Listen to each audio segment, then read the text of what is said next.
I certainly wasn't the first woman to get involved in the preservation effort, but I've been probably one of the ones that have stuck around for probably one of the longest times.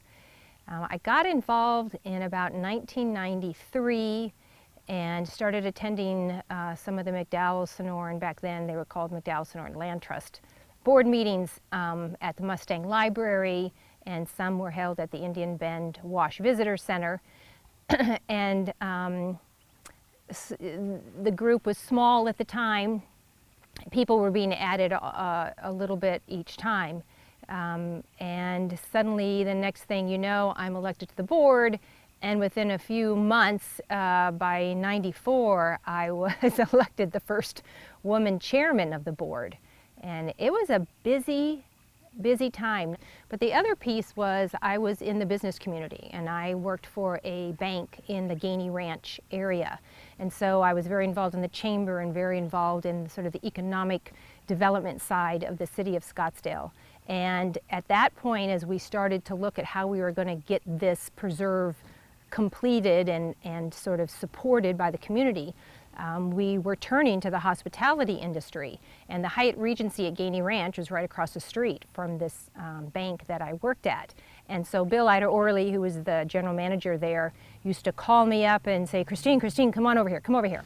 And I would hop over to the Hyatt, and he would lay out his grand plan on why the mountains were important to be preserved and what the views provided to the visitors, and what sort of amenities would be offered, and clearly made a strong statement, and the rest of the hospitality community actually agreed, was that there was an economic benefit to preserving these mountains. So it wasn't just the animals and the archaeological sites and the history and the ecology, so to speak, of this land, which certainly was paramount and important, but that Scottsdale had a very unique opportunity to preserve something that was sort of a destination driver for them, the Sonoran Desert. You don't get that in Chicago, you don't get that in LA. It's a commodity that they were wanting to capitalize in their campaigns and as they would sort of sell Scottsdale. So we also were thrilled to have the hospitality industry think that this was something that was worth pursuing, and they supported us 100% in this campaign to get the sales tax passed.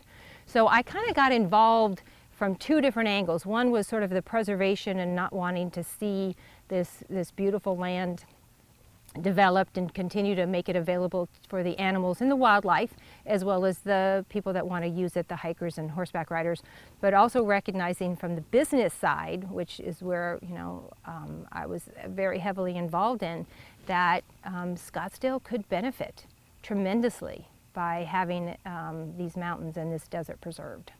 In fact, in May of 1995 is when we had the first vote to tax ourselves 0.2% in order to raise dedicated funds to actually have the city of Scottsdale purchase the McDowell Mountains and the land that was at that time in sort of what we called our recommended study boundary.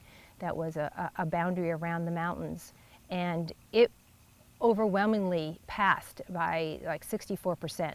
And we were shocked, thrilled, excited that all our hard work paid off and that everyone agreed with us, and sort of wished we had maybe asked for a little bit more money, or maybe we should have asked for a little bit more land, which interestingly enough, at the second vote, in which then we also expanded the boundary, we did do that. We actually added more land to the Tom's Thumb trailhead area and the Lost Dog Wash trailhead, and put some of that land back in the boundary that we had originally sort of taken out, knowing that we weren't quite sure that the community would embrace this, and knowing that it was expensive land and very developable.